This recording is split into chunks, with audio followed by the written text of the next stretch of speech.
I got 13 books here that are guaranteed to turn you into a reader. Now, if you've seen Red Rising recommended 100 times, 1,000 times online, there's a reason for that. It's that good, but also it's a fantastic beginner spot to start for people that are just getting into fantasy and sci-fi. This book and series is extremely easy to digest, but at the same time, it has some of the best characters, some of the best action, some of the most insane sword fighting. You're going to be blindsided by some of the twists and turns. This is a book set in humanity's future where the society has been classified into different hierarchical structures that have been denominated by colors. So reds, blues, greens, and golds rule them all. The book starts off taking place on Mars, and then things just expand and spiral from there. The first book is kind of like an intro to the world and the universe, and it lets you dip your feet into what's coming next. And if you even kind of like this book, I would highly recommend you keep going. But this one has gotten so many people into reading, and I guarantee that this is a very good spot for you to start if you're new. If you're not new and you still haven't tried this, still highly recommend. It is my second favorite series of all time.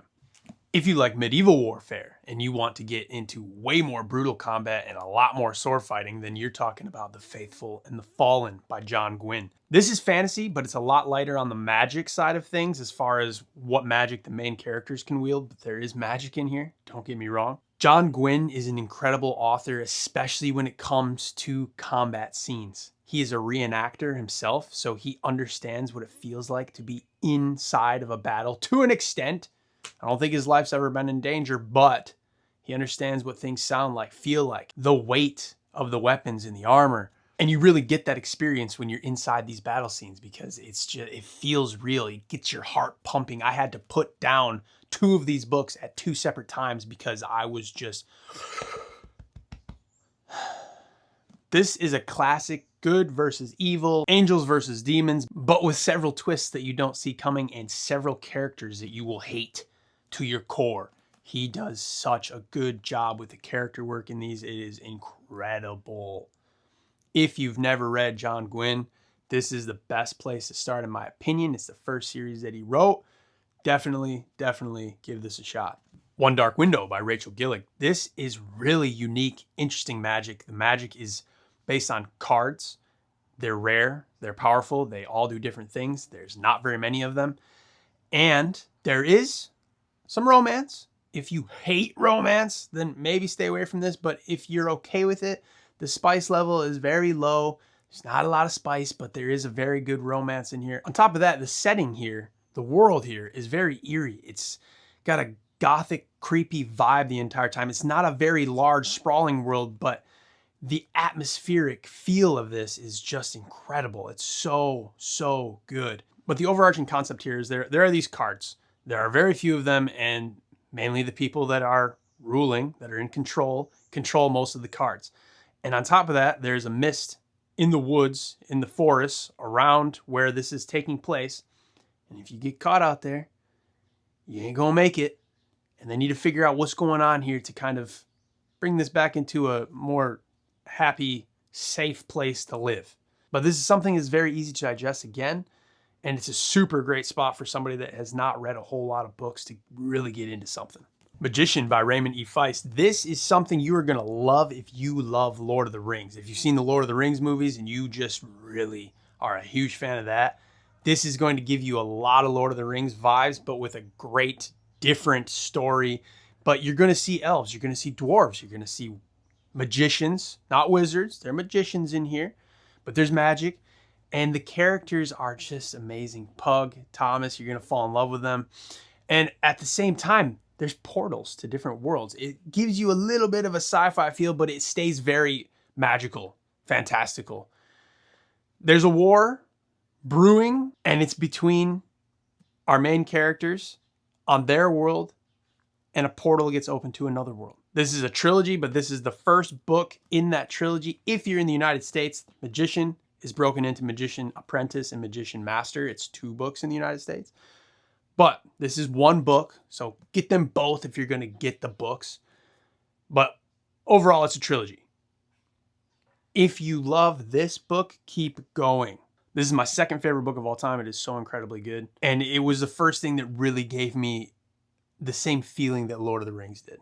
So, so good. Speaking of Lord of the Rings, if you want to get into that world, if you want to get into Middle Earth, but you don't think that you can handle reading Lord of the Rings yet, The Hobbit, such a great place to start. This is such a beautiful book. The story is such a fun, cozy adventure with tons of action and just lovable characters. You know Bilbo. I mean, come on. If you've heard of this, you know the characters at least. And if you've seen the movies already, this is worth your time no matter what. I hated the Hobbit movies. I thought they were just, it felt like a money grab. It just really was not good. It just wasn't good. But the book is perfect. It is very easy to understand. It's easy to get through, even with some older language. It's nowhere near the difficulty level of Lord of the Rings. And you are entertained the entire time. There's nothing slow in this. It's not a very long book. It's very quick to get through as well. This is something that I'll reread every year. I read this for the first time last year in December, and I'm a massive fan. Love it, love it. Assassin's Apprentice by Robin Hobb. I would say this is the most difficult read on the list because Robin Hobb has such beautiful prose, really colorful writing, great descriptors, and the style is just my favorite. This is my favorite author of all time when it comes to writing style. I love Robin Hobb, but this is about a royal bastard that gets brought into court and gets trained as a secret assassin. He uncovers some magic. There are animal bonds. This is about a war that's coming, but it's a weird one. It's different. The way that it's happening is strange, and the unique solution to overcoming this is very fantastical and magical, and you are not going to expect the ending. This is a trilogy. If you love this book, keep going. Without a doubt, keep going. If you like this book, keep going. Most people find the second and third better. This book made me cry. I found it so beautiful. I loved it so much. This is not as crazy action-packed as something like Red Rising, but it is such great character work, world building. This is definitely something you read for the writing and the larger story and the characters as well. It's not just there to action-pack you. Speaking of action-packed, Dungeon Crawler Carl, if you're a gamer, this is your dream book. If you are a gamer and don't think that you like reading, this will change your mind. This is about aliens that come to Earth, destroy everything on the surface, take all the materials from the surface, and build a dungeon crawl below the surface, force most of the surviving population into that dungeon. It becomes a video game. There are level ups, there are power ups, there's armor, there's secret weapons, there's all kinds of different creatures crawling around, there's boss battles, and this entire thing gets broadcasted to the entire universe. You get sponsors. They can give you cool shit. This is such a unique, interesting story. The audiobook of this is one of the best, if not the best, ever made. The narrator, Jeff Hayes, you will not believe the voices that he can do. When you hear a woman, it ain't a woman. It's Jeff Hayes. It's insane how good he is. At the same time, you are going to fall in love with the characters. Princess Donut is probably my favorite character of all time. The comedy in this is second to none, and you will not be bored for 1 second. This is action incarnate, but with great story development. There are 8 books out right now. If you love this one, you're going to love the whole series. A Court of Thorns and Roses, ACOTAR. You've probably heard of it. You've probably heard people talk shit about it, but I read it. I enjoyed it. Now, this isn't going to be for everybody, but this book single-handedly got more people back into reading in the last 10 years than any other book. I don't think there is any argument to be made that any book has gotten more people into reading than this one. This is for men and women. Men, do not be shy to give this a go. There is some romance, absolutely. But there are fae, there are creatures, there are very interesting forms of magic. This is a really cool world, and you will not be disappointed just because it's got a pink-ish looking cover. Pink, red, orange. Don't worry about that. It doesn't matter. Women, you've probably already heard of this, but I'm speaking to the men for this one because I feel like we overlook this a lot because of the bad rap that it gets. Now, I'm not saying all you dudes are going to love this. It's not for everybody. It really isn't. But this is a really great beginner fantasy to get into. People like to call it a romantasy. Yes, there's romance in it. Yes, that's fine. There's romance in pretty much every movie that you're ever going to watch. So if you don't like that, then I don't even know what the hell you're talking about here. What are you doing? But give it a go. People like to say this is kind of like a Beauty and the Beast reimagined type story. And you'll get that as you read through this. So if you like Beauty and the Beast in any way, you're probably going to love this. That's only true for the first book, really. The rest have nothing to do with that plot line anymore at all. But still, definitely worth your time. It's good. We're going to kick it back a little old school with Eragon. This, I just started to reread on. I haven't read this since I was a kid, and I loved it. And I'm enjoying the first 2 chapters again. This is magic. This is dragons. This is an evil ruler that you need to defeat to bring peace back to the land. And the magic and dragons and the bonds with the dragons in this is just unbelievable. The magic that you feel while reading this is only rivaled by how you felt when you read Harry Potter as a kid.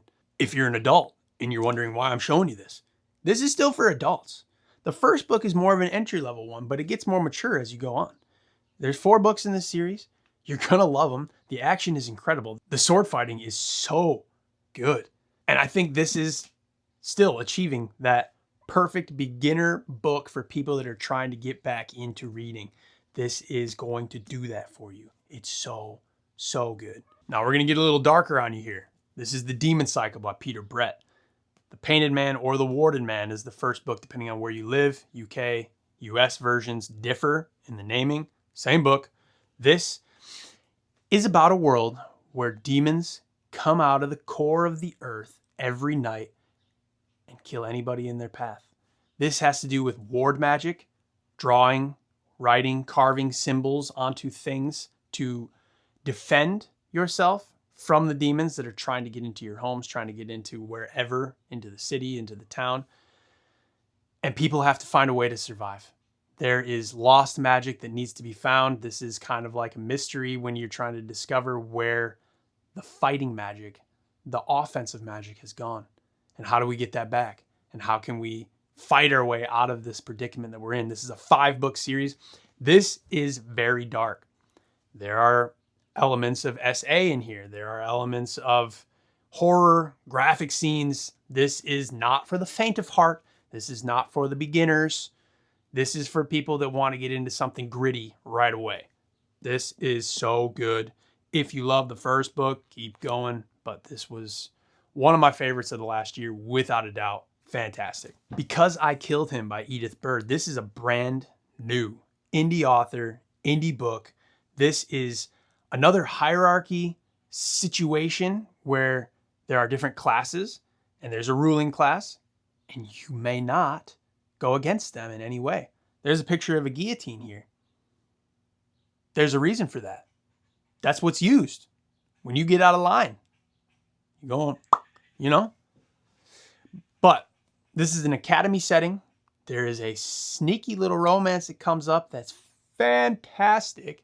I don't care if you're a man or a woman. Guys, you're going to love this. It's so good. And at the same time, there's a lot of badass things that happen in here. And this is the start of a much larger world. This is the first book. If you don't want to get into a series that's not finished and not going to be for a while, because this is brand new, just came out. This is one of the best books that I've read this year, without a doubt. 5-star read, worth your time. You're going to absolutely devour this. I was turning pages way into the night, way too often. Mistborn by Brandon Sanderson. This is one of the biggest recommendations people get when they're just getting into fantasy, because this trilogy is incredible. Now, you can read the first book and then you can say, I don't know, or you're going to love it. I've not had anybody that hated this book when they read it. You either like it fine or you love it. Most people are falling on the love it side. I loved it. I didn't think the hype was as crazy as everybody made it sound it was. But once you keep going, the hype becomes apparent. The way that Brandon Sanderson lays out the breadcrumbs throughout the series, it's a fantasy mystery. There are 2 classes of people, slaves and royalty. And there's a ruler that has made it this way in the land. And the plot is to overthrow this ruler. That happens a lot in fantasy books. But the thing that really shines here is the magic system. The magic in this is incredible. It's based off of metals. You consume metals. And those metals you're allowed to burn if you are an allomancer of some kind. You need to be able to have that ability, but different metals give you different powers. That's the really cool thing here. There is an action and a reaction. There are consequences for what you do and don't do. So the magic system in this has really, really unique and cool rules. And the mystery is really what's going to sell you on this. By the time you get to the end of the second book, you're just going to see everything starting to fall into place here and there, but more questions popping up. And then when you get to the end of the third book, your mind's going to blow out the side of your head. It's so good. Worth your time. Definitely a great place to start if you're getting into fantasy. And finally, my single favorite book of the last year of reading. I just got back into reading last August, so that's why I'm qualified to tell you what's good to get you back into reading. But this one right here, The Empire of the Vampire, this is a trilogy. This is the best book and trilogy that I've ever read in my whole life. This ranks number one, far and above everything else that I've read. This I would not call beginner fantasy. It is still very understandable for beginners, but I would say it's a slight level above beginner. There are beautiful prose. The vocabulary in this is a little bit higher. The structure and the way this is written is a little different. It's written as an interview with a vampire, so there are flashbacks between different time periods in this person's life that's being interviewed, and there are so many twists and turns that you're never going to see coming. But Empire of the Vampire, it is an empire of vampires. The sun has been blotted out of the sky, basically. There is still a sunrise and a sunset, but the sun is way weaker than it used to be because it's being obscured. How? You don't know. Not for a long time. How do you fix that? That's the point. You need to figure out how to take away the vampire's power to bring peace back to the people that live here. There are different vampire bloodlines. Each bloodline has different unique powers. The magic in this is incredible. The banter in this is hilarious. There's very crude humor. There's a decent amount of spice in here, but the entire trilogy is 2,200 pages. The amount of spice in here is probably 10 pages, but when it sneaks up on you, it kind of blindsides you a little bit if you're not expecting it. So just be aware that it's in there, but don't be a child. Unless you're a child, then maybe wait to read this. But if you're not a child, if you're an adult, be an adult. Read the book. The ending to this trilogy just blew my mind 2 days ago. If you don't love this within the first 50 to 100 pages, put it down, walk away, you're done. This hooks everybody basically from the beginning. It's super rare that somebody starts loving this later. So you don't got to waste your time with the whole book if you don't love it right away. But you're going to love it right away. The first page, the very first page, had me hooked, sunk in. I was done. I'm reading the whole damn thing. This is worth your time.